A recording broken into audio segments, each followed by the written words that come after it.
저는 오늘 마태복음 13장 31절에서 33절까지 말씀을 중심으로 하나님의 나라와 성도의 실천이라는 제목으로 말씀 나누겠습니다. 같이 제목을 읽어보실까요? 시작. 하나님 나라와 성도의 실천. 예수님을 믿고 하나님의 나라라는 말만 들어도 가슴이 콩닥콩닥 뛴 적이 있습니다. 어느 날 목사님이 설교하시는데 예수 믿는 사람들은 이미 하나님의 나라가 여러분 마음속에 임했습니다고 하는데, 그 거대하고 크고 아름다운 하나님의 나라가 어떻게 나 같은 죄인의 내 안에 임할 수가 있는가 의구심을 가지면서도 하나님의 나라라는 말만 들으면 심장이 뛰고 기분이 좋았던 기억이 있습니다. 오늘 9월 한 달 동안에 하나님 나라에 대한 말씀을 나누면서 오늘 이렇게 마무리하기 원합니다. 하나님의 나라는 여기에 있다, 저기에 있다 말할 필요가 없습니다. 하나님의 나라는 저와 여러분 안에 있습니다.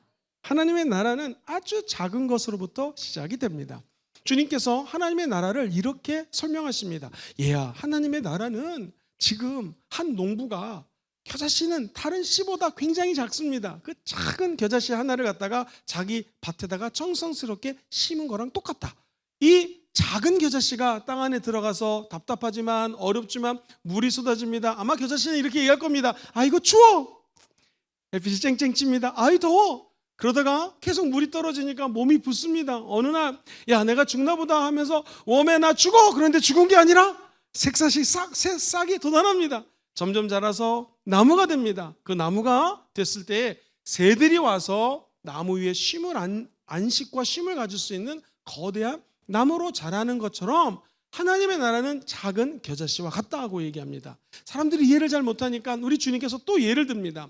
서말이라 되는 가루에다가 누룩을 갖다 집어넣습니다. 서말은 23kg에서 27kg, 대략 25kg짜리 밀가루에다가 누룩을 조금 퍼다가 집어넣으면 그 안에서 누룩이 변화를 일으켜가지고 빵이 되는 효소 역할을 한다는 거예요. 사랑하는 성도님들, 하나님의 나라는 작은 시작입니다. 그러나 강력한 영향력이 있습니다.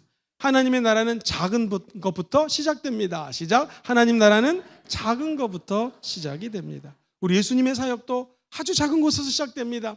하나님의 아들이신 그분이 나사렛에서 태어나고 자라십니다. 그리고 요단강가에서 물침례를 받습니다. 하늘문이 열리고 이는 내 사랑하는 자요 내가 너무나 기뻐하는 자다라는 하나님의 음성을 듣습니다. 그리고 예수님께서 그때부터 하나님의 사역을 펼칩니다. 광야에 가서 말씀으로 마귀의 유혹을 물리치십니다.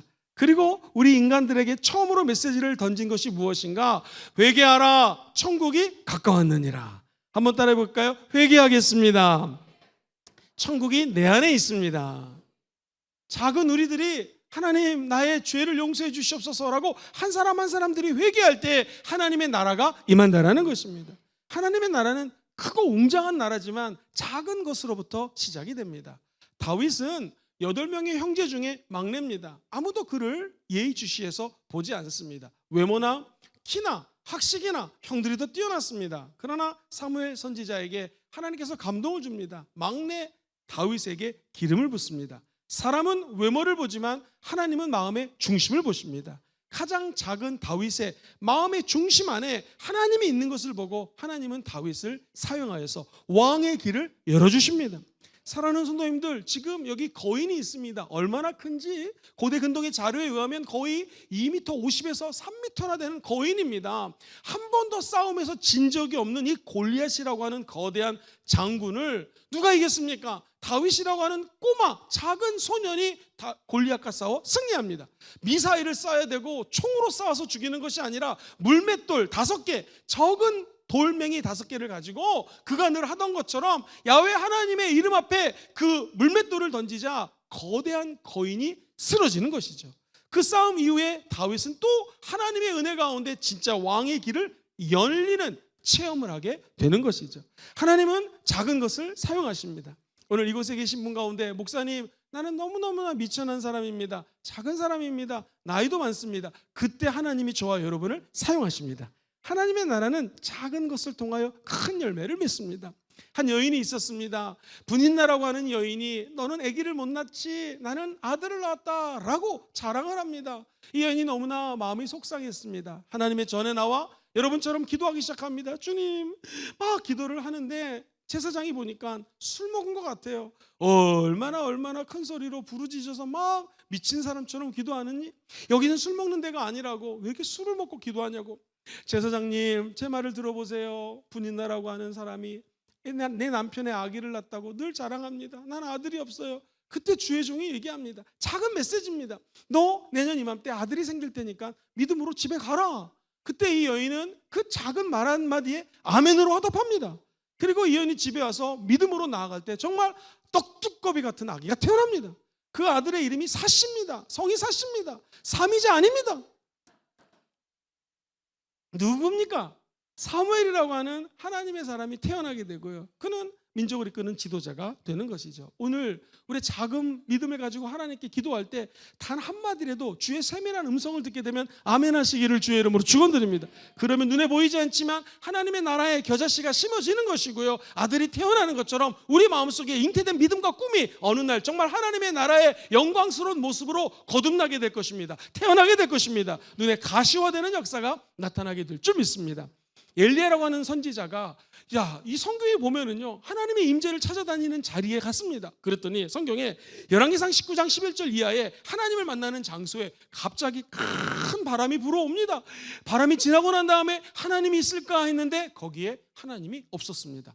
큰 지진이 일어납니다. 지진 뒤에 하나님이 계실까 했더니 하나님이 거기 안 계시는 것입니다. 이번에는요, 큰 불이 임했습니다. 불은 성령의 임재를 상징하잖아요. 이제 하나님이 나타나나 보다 했더니 거기도 하나님이 없는 거예요. 성경에 얘기합니다. 하나님은 이 하나님의 사람 엘리야에게 조그만 음성을 들려드립니다. 세미한 음성을 들려줍니다. 그것을 개역개정에서는 세미한 소리가 있더라. 쉬운 성경에는요, 조용하고 부드러운 소리가 들리더라. NIV라고 하는 버전에는요, gentle, 그리고 그 다음에 재밌습니다. whisper라는 단어를 씁니다. 하나님께서 점잖고 부드러운 속삭임으로 엘리야에게 말씀하기 시작하는 것입니다. 하나님은 저와 여러분들에게 세밀한 음성을 들려주십니다.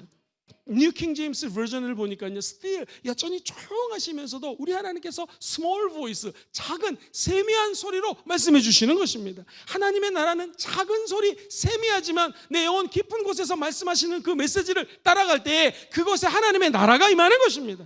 하나님의 나라는 거대하게만 임하는 것이 아닙니다. 아모스 선지자는 7장에서 자기 자신을 나는 너무너무나 작은 농부라고 얘기합니다. 그러나 하나님은 작은 농부를 하나님의 위대한 선지자로 바꿔주는 것입니다. 여리고성이라고 하는 데는요, 오늘날 부산과 서울과 같은 대도시입니다.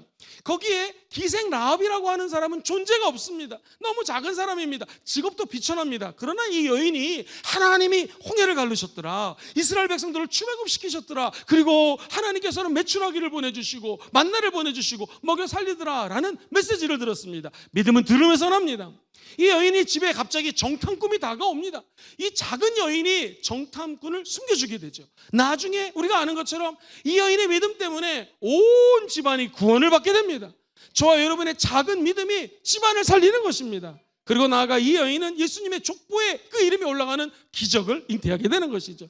우리는 비록 작고 연약하지만 하나님께서 마음만 먹으시면 우리의 작은 믿음을 하나님께서 겨자씨처럼 누룩처럼 큰 영향력이 있는 모습으로 변화시켜 주신다는 것입니다. 기억하십시오. 오늘 기도하시다가 우리 예수님의 세미한 음성을 듣게 되기를 주의 이름으로 축원드립니다. 작은 음성이지만 그것이 내 안에 심겨지게 되면 하나님께서는 거룩한 일파만파 엄청난 영향력을 끼치는 역사를 나타내 주실 것입니다. 리더십을 정의하는 학자들은요, 대부분 리더십을 아주 쉽게 영향력이라고 정의를 합니다. 그 영향력이 어디에 있습니까? 큰 것을 의미하지 않습니다. 내 안에 있는 것. 네 시작은 비록 미약하게 시작하였지만 나중은 심히 장대할지어다. 점점 커지는 것입니다. 소금 매우 작은 것이죠. 해운대 앞바다에 가면 소금은 2% 3%밖에 안 됩니다. 그러나 바다를 짜게 합니다. 우리의 적은 믿음이지만 이 세상에서 소금과 같이 제대로 역할을 하게 되면 썩어져가는 이 세상이 하나님의 빛으로 변화되게 될 줄 믿습니다. 껌껌한 곳을 운전하다가 한 줄기 빛이 오면 그 빛은 굉장히 작지만 환하게 비춰지는 것처럼 우리 인생에도 스포트라이트가 펼쳐져서 하나님이 원하는 길로 걸어가는 역사가 우리의 작은 믿음을 통하여 나타나기를 주의 이름으로 축원드립니다. 하나님은 성경에 권세 있는 자를 내려친다라고 얘기합니다. 하나님이 높은 자를 낮추면 높일 사람이 없습니다. 반면에 낮은 자를 올리시면 하나님이 높인 자는 누구도 내려오게 할 수가 없는 것이죠.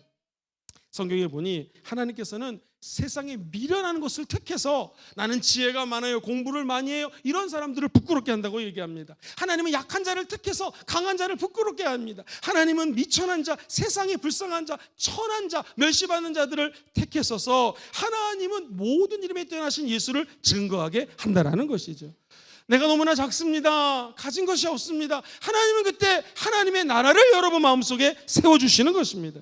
우리 예수님께서 너희 형제 중에 지극히 작은 자가 있다면 그 작은 자 하나에게 한 것이 곧 나에게 한 것이라고 얘기합니다. 오늘 예수님께 우리의 사랑을 드리고 하나님의 나라를 드리기 원하시는 분들은 아멘 해볼까요? 아주 작은 자에게, 아주 불쌍한 자에게 우리의 사랑을 증거하는 것, 그것이 바로 하나님 나라의 시작입니다. 우리의 삶의 작은 실천이 하나님 나라를 확장시킵니다. 시작. 우리 삶의 작은 실천이 하나님의 나라를 확장시키는 것입니다.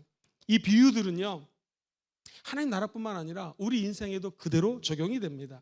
우리 신앙과 실천은 매우 작습니다. 미약해 보입니다. 하는 것이 없는 것 같습니다. 그러나 믿음으로 작은 실천을 시작할 때 그곳에 하나님의 나라가 임하는 것입니다. 제가 아는 분은요, 담배를 끊고 싶은데 끊을 수가 없습니다. 책도 사서 보고 유튜브도 보고 담배 끊는 사람들의 얘기를 간증도 들어봤는데 끊어지지가 않는다는 거예요. 어느 날 담배 끊는 것을 잠깐 뒤로 미루고, 하나님, 내가 작은 결단을 합니다. 담배가 이렇게 끊기가 어려우니 내가 음식이라도 끊어서 하나님께 예배드리고 하루 금식하겠습니다 하면서 금식을 하는데 힘이 없어서 담배 필 생각이 안 들더래요. 하루 동안에 담배를 끊은 겁니다. 이야, 신기하다. 이거 금식하는 길에 하루 더 하자 해서 하루를 더 했는데 또 담배를 안 피는 거예요. 하루만 더 금식하자 하고 3일 동안 금식했는데 담배가 끊어졌다는 것입니다. 우리의 작은 결정, 작은 헌신, 작은 마음들이 모이면 하나님의 나라가 그 영혼 속에 임하게 되는 것입니다. 엘리야라고 하는 선지자 아시죠? 그가 과부를 만났습니다. 고대 근동의 구약의 과부들은 유산을 상속받을 수 없기 때문에 매우 가난했습니다. 그래서 이 하나님의 종이 이 집에 신방을 갑니다. 근데 하는 얘기 좀 들어보십시오. 그릇에 물을 떠서 나에게 좀 갖다 달라. 물도 없습니다. 그러면 떡을 만들어서 빵을 만들어 가지고 나에게 좀 갖고 와라. 그랬더니 하는 말이, 선지자님, 나는 떡도 없습니다. 다만 통에 조그만 가루가 한 움큼이 있어서 이거로 빵을 만들려면 요만큼밖에 안 나오고 기름도 요만큼밖에 없습니다. 그랬더니 선지자 하는 말 좀 들어보십시오. 그러면 먼저 그것으로 나를 위하여 작은 떡 한 개를 만들어 가지고 나에게 가지고 와라. 그 다음에 너의 아들을 줘라. 아니요, 선지자님, 이거는 아들과 제가 마지막으로 해먹고 그냥 확 죽으려고 생각하고 있었는데, 아니 우리 그 먹기 바쁜데 이걸 달라고 하니 도대체 염치가 있습니까? 라고 얘기할 줄 알았죠. 이렇게 얘기를 하지 않고 이 선지자의 말을 귀를 쫑긋해서 듣습니다. 14절을 보니 이스라엘의 하나님 야훼의 말씀이 나에게 임했는데, 나 야훼가 비록 지면에 비가 내리는 날까지, 그러니까는 세상 끝날까지라는 것이죠, 그 통의 가루가 떨어지지 않고 병의 기름이 없어지지 않을 것이다 라고 얘기를 했습니다. 그랬더니 열왕기상 17장 15절에 이렇게 얘기를 합니다. 그때 가서, 이 여인이 가서 엘리야의 말대로 합니다. 그랬더니 엘리야가 먹기 시작하고 사람들에게 퍼주기 시작하는데 16절에 보니 야훼께서 엘리야를 통하여 하신 말씀같이 통의 가루가 떨어지지 아니하고 병의 기름이 없어지지 아니하였다. 할렐루야. 한번 따라해 볼까요? 말씀대로 이루어집니다. 시작. 말씀대로 이루어지는, 우리의 작은 믿음과 순종을 통하여 하나님 하신 말씀이 그대로 이루어지는 것입니다. 엘리야의 제자가 엘리사입니다. 엘리사도 과부를 만났습니다. 이 과부는 선지동산의 신학생이 남편이었는데 신학생이 죽습니다. 그러니 남편도 없고 그냥 과부가 되는 것이죠. 너무나 어렵습니다. 그랬더니 이 엘리사가 가가지고 너에게 뭐가 있냐 했더니 기름이 한 통 있다라는 거예요. 그럼 가서 그릇을 빌려오라. 또 이 과부가 순종을 합니다. 그릇을 빌려오고 이 집 가서 빌려오고 권사님께 빌려오고 장로님께 빌려오고, 그래가지고는 그릇 갖고 왔더니 거기 따르는데 오병이의 기적이 일어나가지고 계속 기름이 넘쳐나게 됐다는 것이죠. 우리 인생도 하나님의 세미한 음성에 귀를 기울이시고 순종하면 성령의 기름 부으심이 지속적으로 나타나게 될 것입니다. 하나님은 작은 순종을 통하여 열매를 맺으시는 분이라는 것이죠. 우리 선조들은요 참 지혜로웠습니다. 까치밥이라고 해서 감을 따도 배를 따도 다 따지 않습니다. 제일 위에 있는 것은 남겨놨습니다. 왜 그랬을까요? 까치가 먹을 수 있도록 배려해 주신 것이죠. 저와 여러분들도 우리 인생에서 수없이 많은 사람들을 만납니다. 그때 우리의 작은 삶의 실천, 저분들을 품어주시고 안아주시고 사랑할 때 기적이 일어날 것입니다. 잠언서에 보면 이런 말씀이 있습니다. 흩어서 구제하는 사람들이 있어요. 맨날 흩어 구제하여도 더욱 부유하게 되는 일이 있고, 맨날 과도에 아낍니다. 이거 내 거야 아껴도 가난하게 되는 사람들이 있다는 거예요. 25절 한번 읽어보겠습니다. 그 다음 절 시작. 구제를 좋아하는 자는 풍족하여질 것이요, 남을 윤택하게 하는 자는 자기도 윤택하여지리라. 할렐루야. 사랑하는 성도님들, 김영석 교수님이라고요. 104세가 넘었는데도 아직 건강하십니다. 강의도 잘하시고요. 제가 고등학교 때도 그분 책을 많이 읽었습니다. 그분이 장수하기 원하는가? 그분이 얘기하는 얘기가 굉장히 도전을 받았습니다. 오래 살라고 하면 어떤 사람이 오래 사는가? 다른 사람들에게 행복을 나눠주는 사람이 오래 산다라는 거예요. 나눠줄 때 윤택해진다라는 거예요. 자기가 장수할 생각은 없지만 더 살고 싶은 생각이 들 때가 언제냐면, 주변 분들이 교수님 조금 더 우리랑 같이 계셔 주셔야 됩니다. 더 오래 사셔야 됩니다. 그 말을 들으면 자기가 행복해진다는 거예요. 즉 다른 사람들에게 행복을 나눠주는 사람이 건강하게 오래 산다는 것입니다. 사랑하는 성도님들, 오늘 말씀을 보십시오. 흩어 구제하는데도 계속 부욕게 되는 사람이 있습니다. 우리가 신앙생활을 하다 보면은요, 어떤 사람을 환영해야 한다, 그럼 와가지고 막 섬깁니다. 송별해야 한다, 그럼 가진 거 다 털어서 또 섬겨주는 분들이 계십니다. 이런 분들은 인생을 산전수전 다 겪고 보니 어차피 재물이 내 것이 아니라는 걸 아는 것이죠. 그래서 그렇게 예수님처럼 나눠줍니다. 근데 보통 사람들은요, 우리는 다 이기적이고 계산적입니다. 그래서 머릿속으로 다 계산을 합니다. 저분이 이만큼 나에게 줬으니까 나도 이만큼 줘야 되는 거 아닌가 라고 잘 베풀지를 못해요. 저와 여러분들이 그 단계까지 가기가 어렵다면 아주 작은 것들을 나눠주기 시작할 때, 그때 하나님의 나라가 그 자리에 임한다는 것입니다. 아메리카노를 하나 샀습니다. 내가 너무나 좋아요. 그럼 이걸 마셔야 될 텐데 내 주변에 보니까, 아니 우리 하 목사님이 너무 불쌍해 보입니다. 요즘 살이 빠졌어요. 그 아까운 아메리카노를 하 목사님에게 드리는 순간 하나님의 나라가 임하는 것입니다. 사랑하는 성도님들, 하나님의 나라는 우리 삶의 작은 실천으로부터 임하는 것이에요. 그래서 우리가 감사 노트를 쓸 때에는 누가 나에게 커피를 한 잔 사줬다가 감사했는데, 이제 내가 그 문체가 바뀌는 거예요. 내가 이제 다른 사람에게 커피를 하나 사줘서 감사합니다. 할렐루야. 그 순간 하나님의 나라가 임하게 된다는 것입니다. 누가복음 6장 35절에 오직 너희는 원수를 사랑하고 선대하며, 그 다음에 읽어볼게요. 시작. 아무것도 바라지 말고 구워주라. 그러면 너희의 상이 클 거라는, 베풀라는 것이죠. 더 무서운 말이 그 다음에 나옵니다. 이렇게 원수를 사랑하고 다른 사람들에게 베풀고 행복을 나눠주면 지극히 높으신 분, 그분이 누굽니까? 하나님이죠. 하나님의 아들이 되리니. 할렐루야. 하나님께서는 저와 여러분들의 작은 결단과 작은 나눔을 기뻐하신다는 거예요. 하나님의 나라는 여기 있다 저기 있다 얘기하는 것이 아니라, 하나님의 나라는 이미 저와 여러분 안에 있습니다. 우리가 믿음으로 결단하고 작은 사랑을 실천하는 그 자리에 하나님의 나라가 임하게 되는 것이죠. 옆에 사람은 인사하겠습니다. 내일부터 나에게 아메리카노 사주세요. 시작. 내일부터 나에게 아메리카노 사주세요. 이러면 안 된다는 거예요. 이러면 어떻게 된다는 거예요? 요즘 힘들죠? 제가 커피 한 잔 사드리겠습니다. 시작. 요즘 힘들죠? 제가 커피 한 잔 사드리겠습니다. 이런 마음을 가질 때 하나님의 나라가 임한다라는 것입니다. 하 목사님 많이 힘들죠? 오늘 커피 1000잔 나갑니다. 이분에게. 두 번째입니다. 하나님의 나라는 내부에서 시작, 그러나 모든 영역으로 번집니다. 시작. 하나님의 나라는 내부에서 시작, 그러나 모든 영역에 번집니다.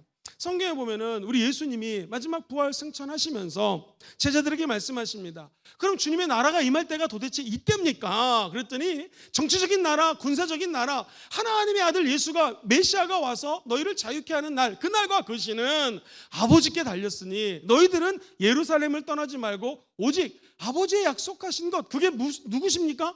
성령님이죠. 보혜사 성령님이 임할 때까지 기도하라고 말씀하셨습니다.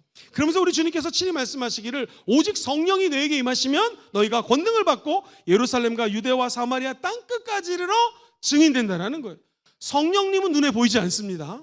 사도행전 2장에 바람같이 불같이, 이것은 성령을 상징적으로 표현할 것이지, 성령이 불처럼 바람처럼 임했을 뿐이지 보이지 않아요. 우리 안에 임합니다. 성령님이 보이지 않지만 여러분과 제 안에 있는 거 믿으시면 아멘 해볼까요? 그 성령이 임하면 예루살렘과 유대와 사마리아 땅 끝까지 이르러 증인된다는 거예요. 성령님은 우리 안에서 내부에서 시작이 됩니다. 그러나 모든 영역으로 번져나가는 것입니다.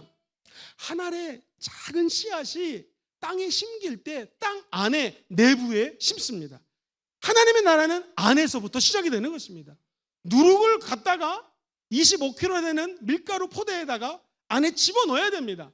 그 안에 들어갔을 때 누룩이 번져나가면서 맛있는 빵이 되는 것이죠. 발효가 되는 것입니다. 저와 여러분들이 하나님의 나라의 일꾼 되기 원하시면 아멘 해볼까요? 이 세상은 하나님을 모릅니다. 이 세상에 저와 여러분들이 작은 미랄이 되어서 하나님의 영광 가운데 그 안에서 죽으면 하나님의 나라가 세워지는 것이고요. 누룩이 되어서 세상으로 들어가면 하나님의 영광이 그 가운데 드러나게 될 것입니다. 여러분, 바리새인들의 기도 들어보셨어요? 이렇게 기도합니다. 첫 번째, 큰 소리로 기도합니다. 두 번째, 옷을요 요란하게 입고 기도합니다. 세 번째, 모퉁이에서 다른 사람들이 다 들을 수 있도록 기도합니다. 어휘가 틀립니다. 높고 높은 보좌에서 거룩하시고 얼마나 기도를 멋있게 하는지 모릅니다. 그러나 예수님께서 너희들 지금 이 기도하고 세리가 기도하는 거 비유하십니다. 나는 죄인입니다. 내가 세리이기 때문에 다른 사람들의 돈을 착복했습니다. 용서해 주세요. 하나님이 어떤 기도를 더 좋아하시겠느냐 이거예요.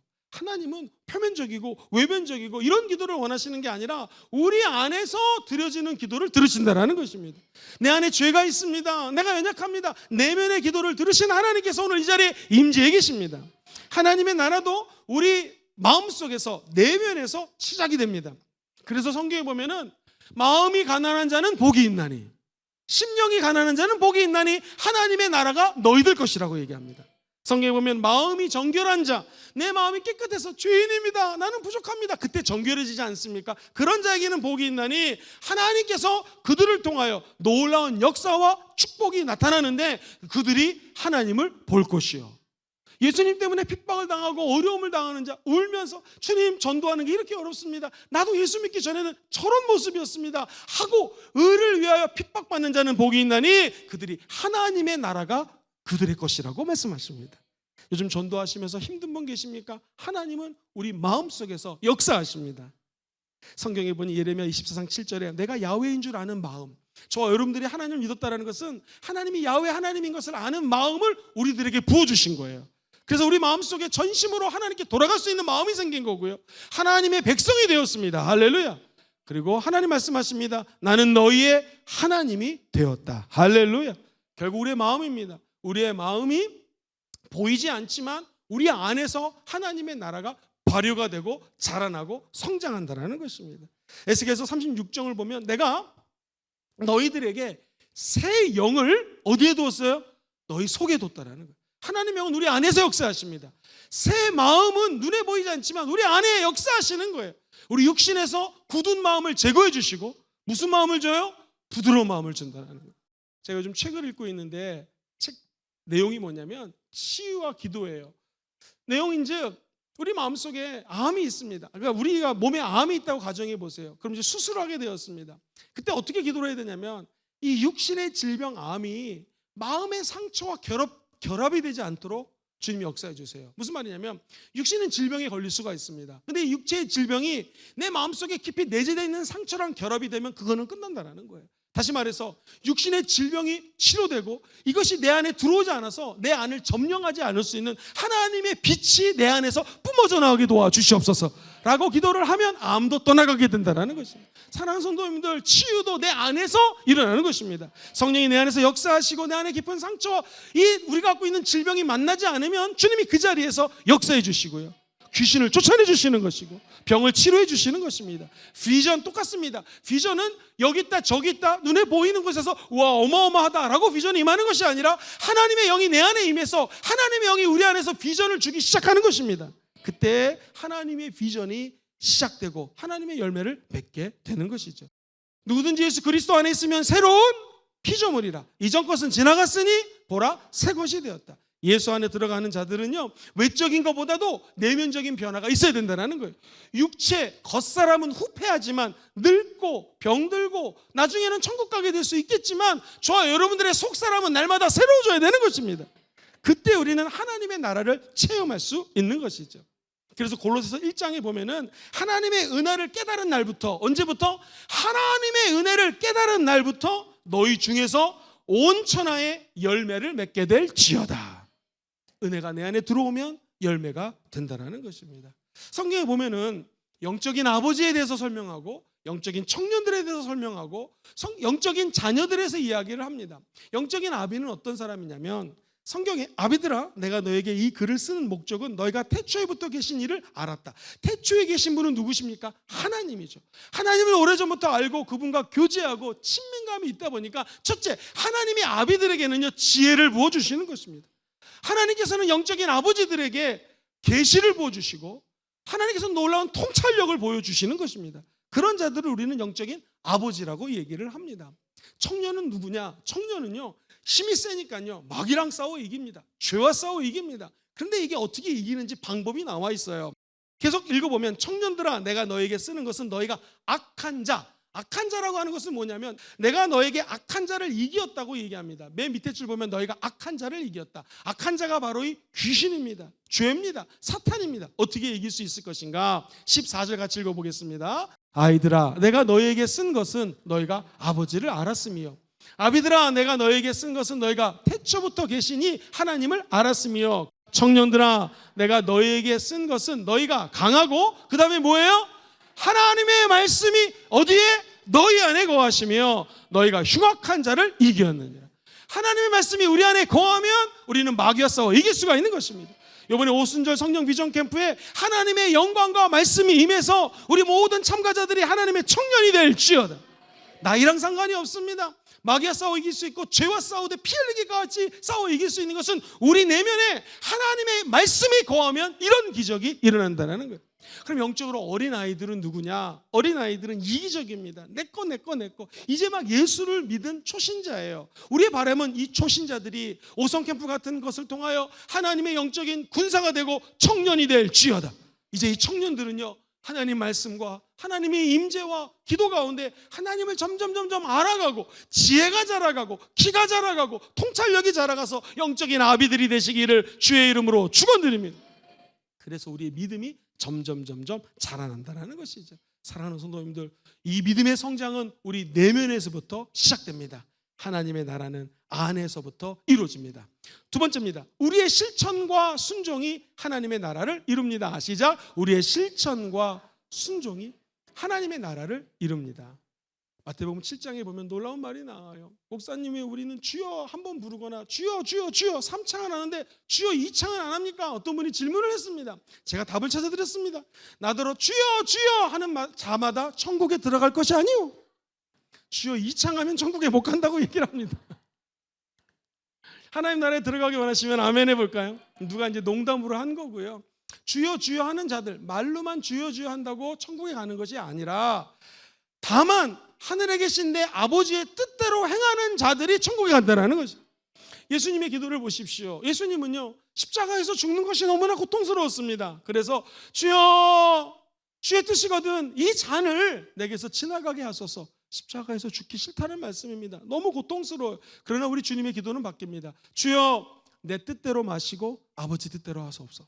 내 원대로 마옵시고 아버지의 원대로 하옵소서 라고 하면서 예수님은 순종하는 기도를 드립니다. 그리고 십자가를 짊어지고 저와 여러분들을 위해서 십자가에서 모든 것들을 다 이루어 주셨습니다.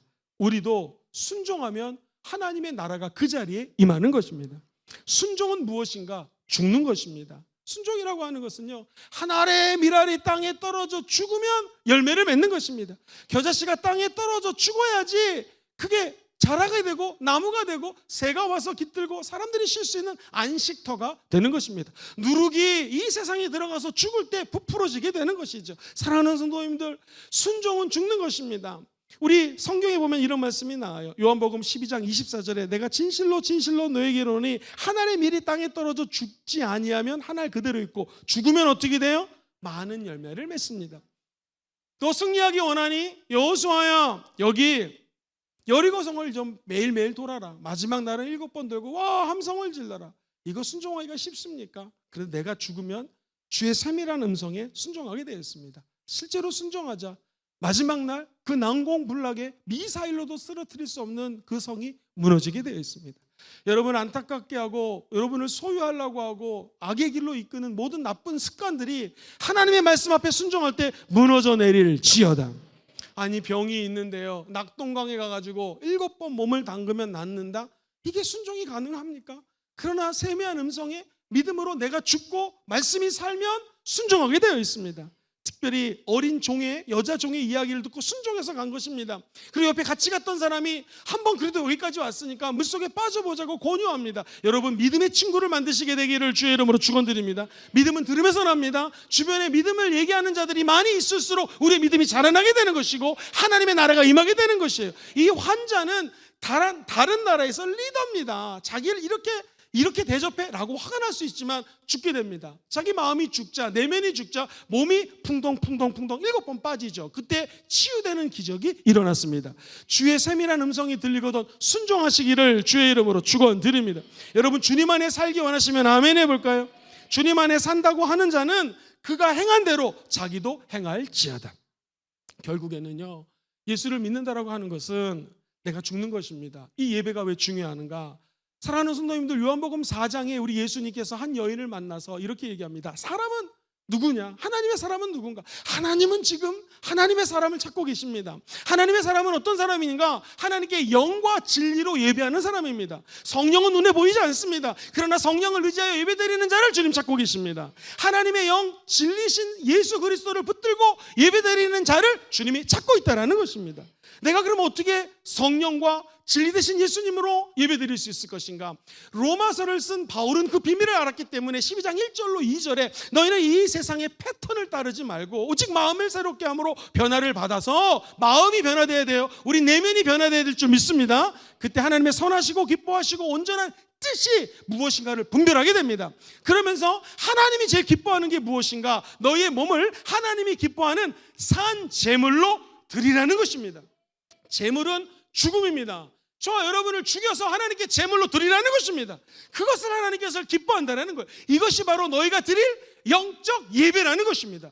이 예배 주일날 나와서 한 번 예배 드리는 것을 무시하면 안 됩니다. 일주일에 한 번 저와 여러분들이 예배당에 나와서 저와 여러분들이 십자가에 못 박혀 온데간데 없니 죽는 것입니다. 내가 예수와 함께 십자가에 못 박혀 죽었나니 이제는 내가 사는 게 아니라 내 안에 예수가 사는 것이에요. 예배당에 와서 내가 죽으면 주님이 삽니다. 그리고 하나님의 나라가 우리 내면에 임하는 것이죠. 그 내면에 임한 하나님의 나라가 예배가 끝나고 삶의 현장에서 확장되는 것이죠. 이것이 바로 선교고 전도라는 것입니다. 주일 예배, 수요 예배, 금요철, 새벽 예배, 우리는 예배가 많습니다. 오송 캠프, 기타 등등의 집회가 있습니다. 이때마다 오셔서 뭐 하는 것입니까? 저와 여러분들이 죽고 하나님의 말씀이 살아날 수 있도록 기도하셔야 됩니다. 그때 그곳에 하나님의 나라가 임한다는 것입니다. 주의 세밀한 음성을 들으시고 지진이 일어나도 불이 일어나도 바람이 불고 태풍이 불어도 거기에 하나님이 안 계실 수 있습니다. 그러나 기도하실 때, 말씀 묵상하실 때, 주의 종이 설교할 때 주님이 들려주시는 세미한 음성에 귀를 기울이시고 그대로 사시면 하나님의 나라가 여러분 심령 아운에서 역사하시고 기적을 일으켜 주실 것입니다. 성경에 보면 히브리서 기자가 13장에 이런 메시지를 적었어요. 그러므로 우리는 누구로 말미암아? 예수로 말미암아 항상 찬송의 제사, 제사는 누군가가 죽어야 됩니다. 예수가 날 위해 죽었기 때문에 예수님을 찬양하는 제사는 예배입니다. 예배를 하나님께 드리자. 그 예배가 무엇이냐면 그 이름을 증거하는 입술의 열매입니다. 저와 여러분들이 죽으면 우리 입술에서 하나님의 찬양이 울려 퍼진다는 것입니다. 그러면서 히브리서 기자는 16절에 오직 선을 행하자. 그리고 서로 나누어 주는 것을 잊지 말자. 하나님은 이 같은 제사, 이 같은 예배를 기뻐합니다. 사랑하는 성도님들, 하나님이 나사렛 예수에게 성령과 능력을 기름 붓듯하며 저가 두루다니며 선한 일을 행했습니다. 오늘 성령의 기름 부으심으로 말미암아 우리 내면이 변하고 선한 일을 하시기를 주의 이름으로 축원드립니다. 마귀의 눌린 자를 고치시고 귀신 들린 자를 쫓아내시고 병을 치료해 주셨습니다. 오늘 하나님은 순종을 요구하십니다. 그것이 인간의 힘으로 안 되니까 저와 여러분들이 하나님의 세미한 음성을 듣고 순종할 때 우리 삶에 하나님의 나라가 임하는 것이고요, 하나님의 나라는 확장될 것입니다. 목사님이 이렇게 하나님 나라 설명을 하면서 천국에 들어가야 됩니다. 여러분, 천국에 어떻게 하면 들어갈 수 있겠습니까? 막 그랬더니 한 어린이가 손을 들고 얘기했습니다. 목사님, 먼저 죽어야 됩니다. 그 말이 맞죠. 죽어야지 하나님 나라에 들어갈 수가 있습니다. 우리 육신도 죽으면 하나님 나라에 가겠지만 주님이 지금 이 자리에 원하는 건 내 생각 내려놓고 내가 예수 그리스도와 함께 십자가에 못 박혀 죽는 것입니다. 그러면 살아날 것입니다. 여러분 안에 이 마음을 품으십시오. 곧 예수 그리스도의 마음이니 눈에 보이지 않는 예수를 내 마음에 품고 나아가는 길에 하나님의 나라가 임재할지어다. 결론입니다. 하나님의 나라는 겨자씨처럼 작은 곳에서 시작됩니다. 그러나 누룩처럼 엄청나게 퍼져나가게 될 것입니다. 하나님의 나라가 우리 마음속에 비전으로 임해서 일상생활의 작은 실천을 통해 하나님의 나라를 확장하시고 놀라운 열매를 맺게 되기를 주의 이름으로 축원드립니다. 같이 읽어보겠습니다. 작은 시작 그러나 강력한 영향력이 있습니다. 시작. 작은 시작 그러나 강력한 영향력이 있습니다. 하나님 나라는 작은 것에서부터 시작이 됩니다. 2번 시작 우리의 작은 삶의 실천이 하나님의 나라를 확장시킵니다. 두 번째 하나님의 나라는 내부에서 시작합니다. 그러나 모든 영역으로 번집니다.